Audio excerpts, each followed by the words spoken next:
नमस्कार, स्वागत है आपका इस शॉर्ट मैसेज सर्विस में जिसका नाम। आज हम लोग बात करेंगे मत्ती रचित रचित सुसमाचार उसका 7 अध्याय का 24 से लेकर 30 पद के बीच की घटना के बारे में।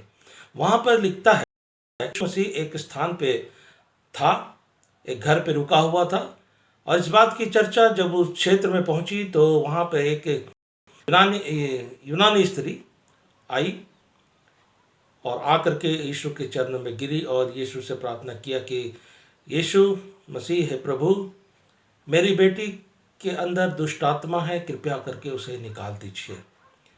यीशु ने उस स्त्री से कहा कि लड़कों की रोटी कुत्तों में फेंकना अच्छा नहीं है। उस पर स्त्री ने जवाब दिया कि प्रभु, लेकिन कुत्ते भी तो चूर चार खाते हैं। और इसके जवाब को सुन करके यीशु मसीह ने उस स्त्री से कहा कि तेरे इस बात के कारण तुम्हारी बेटी में से, तुम्हारी पुत्री में से दुष्ट आत्मा निकल गई है।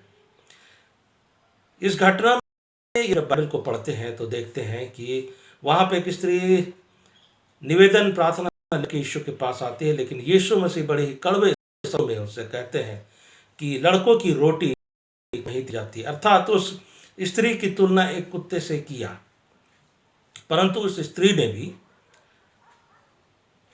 प्रतिक्रिया में अपने जो पहले नम्रता और दीनता थी, जो विश्वास था, उस विश्वास और नम्रता और दृढ़ता को बनाए रखा और प्रभु के सामने ये उत्तर दिया कि हे प्रभु, कुत्ते भी तो चूर चार जो मेज से गिरते हैं वो खाते हैं।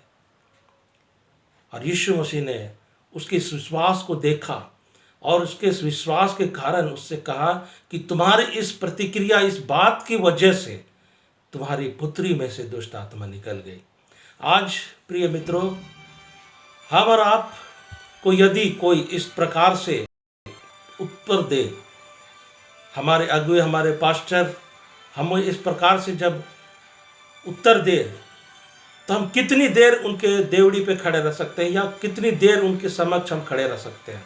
हम बिल्कुल सामने से हट जाएंगे और उनको भला बुरा भी कहेंगे और वहां से निकल जाएंगे और कभी फिर उस पास्टर का न मुंह देखेंगे ना उनसे बातचीत करेंगे।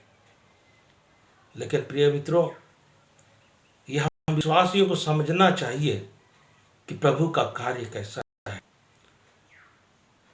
प्रभु यीशु मसीह पर विश्वास अगर करते हैं तो आपको वो जिस हाल में भी रखता है उसमें परमेश्वर की योजना है। कई ऐसे घटनाएं हैं जहां पे हमें अपनी नम्रता और दीनता के लिए शिक्षा दी गई है। इस कहानी में भी, इस सच्चाई की इस घटना में भी हम लोगों को यही शिक्षा मिला कि हम प्रभु के सामने जब आते हैं तो प्रभु चाहे हमको डांटे, प्रभु चाहे हमको झिड़के, प्रभु हमें चाहे तिरस्कार करे, तो भी हमको प्रभु की देवड़ी को नहीं छोड़ना है। हमें अपने विश्वास को पकड़े रहना है, हमें अंत तक धीरज को धरे रखना है। और जब हम अंत तक धीरज को धरे रहेंगे, हम विश्वास में बने रहेंगे, प्रभु हमसे कहेगा कि तुम्हारे इसी आचरण की वजह से, तुम्हारे इसी विश्वास की वजह से और तुम्हारे इसी जिद की वजह से जो तुम चाहते हो वो तुम्हारे लिए हुआ या होगा। एक और उदाहरण मैं आपको देना चाहता हूं जो हमें पहला राजा की पुस्तक उसका 5 अध्याय में मिलता है, जहां पे नामान कोढ़ी के बारे में एक दृष्टांत दिया गया है। नामान कोढ़ी जो सेनापति था अपने राज्य का, अपने देश का, उसे वाइट, जो चमड़ा सफ़ेद हो जाता है उस प्रकार का कोढ़ था। उसे किसी प्रकार से पता चला कि उन्हें ठीक करने के लिए या वो ठीक हो सके उसके लिए उनको पास जाना होगा। और जब वो एलीशा के दरबार में पहुंचा, वो अपने सारे रथ, घोड़े और धन संपत्ति को लेकर के एलीशा के दरबार में जब पहुंचा तो एलीशा ने अंदर से खबर भिजवाया कि जा करके नामान से कहो कि वो यरदन में 7 डुबकी लगाए। ये बात जब नामान के पास पहुंची, जो सेनापति था अपने राज्य का, अपने देश का, और जब उनको ये समाचार मिला कि अंदर से भविष्यवक्ता ने यह कहा है कि जाकर के यरदन में 7 डुबकी लगा ले, वो बड़ा क्रोधित हुआ और क्रोधित होकर के वहां से चला गया और बड़बड़ाते हुए चला गया कि क्या मेरे देश में अच्छे से जलाशय नहीं है? क्या मेरे देश में पानी की अकाल है कि मैं यहाँ के आकर इस नदी में जा करके स्नान करूं और शुद्ध हो? और वो बड़बड़ाते हुए उस स्थान से चला गया। उस जाने के क्रम में उनके चेलों ने, उनके सेवकों ने समझाया कि तू यहाँ पे किस लिए आया था? उसका ठीक होने के लिए आया था, अपने से शुद्ध होने के लिए आया था। तो जिस भविष्यवक्ता ने तुम्हें कहा कि जाके से यरदन में 7 डुबकी लगा ले, या इससे भी अधिक कोई कठिन कार्य आपको अगर बताता तो क्या वो आप नहीं करते? क्या ये कठिन से कठिन उपाय अगर आपको वो बताते करने, तो क्या आप नहीं करते? आप करते। तो क्या ये आसान काम है कि उन्होंने जब कहा कि 7 बार डुबकी लगा ले यरदन नदी में, तो क्या वो आसान काम करना ठीक है कि नहीं है?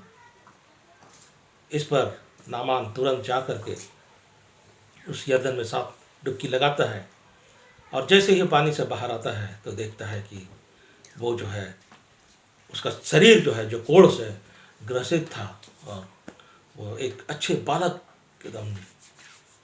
के बालक के समान एकदम नम मुलायम हो गया, और वो खुश हुआ और फिर वापस एलिसा के पास दंडवत करने के लिए आया। इस कहानी से हम ये सीखते हैं, ये दोनों कहानियों से हम सीखते हैं कि हमें परमेश्वर के सामने कैसा व्यवहार। पहले में देखें कि छिड़क देने के बाद भी उसका विश्वास था कि मैं इस देवड़ी को ना छोड़ूं, मेरा उद्धार, मेरे बेटी का उद्धार इसी चौखट से होगा, और उस चौखट को छोड़ना ना चाहा, और कहा कि कुत्ते भी मेज से गिरे हुए चूर चार खाते हैं। और ये एक जो सेनापति था, वो चाहता था कि जब मैं इस भविष्यवक्ता के यहाँ पहुँचूँ तो वो बाहर निकले, मेरा आदर सत्कार करे, ऊंचे आवाज़ से मेरे लिए प्रार्थना करे, ऊंचे आवाज़ से मुझे आशीष दे, और मेरे घाव के स्थान को छू छू करके परमेश्वर से प्रार्थना करे, दुहाई दे। आज हमारा और आपका विश्वास किसके जैसा है, ये सोचना है, समझना है और गहन अध्ययन करना है। हमारा विश्वास उस स्त्री के समान होना चाहिए, लेकिन हमारा विश्वास आज नामान की तरह है। हम अपने धन संपत्ति, अपने वैभव, अपने आलीशान, अपने आन बान शान को लेकर के हम परमेश्वर के दरबार में पहुंचते हैं, और वहाँ पे हम चाहते हैं कि पास्टर, पुरोहित, भविष्यवक्ता मेरे सर पे हाथ रख के ऊंची आवाज में तरह तरह की भाषाओं में बड़बड़ा मेरे लिए प्रार्थना करें, और हम उनको मोटी मोटी दान दक्षिणा से उनको हम एक तरह से प्रलोभित करें और अपने अनुसार उसको इस्तेमाल करें।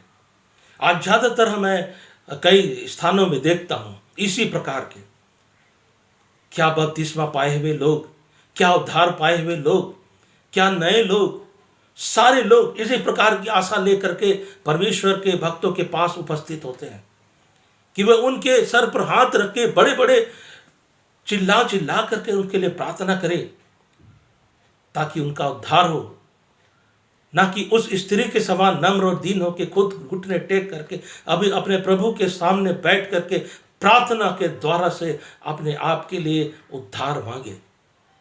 आज जरूरत है हमें उस स्त्री के समान व्यवहार रखने का अपने प्रभु के सम्मुख में।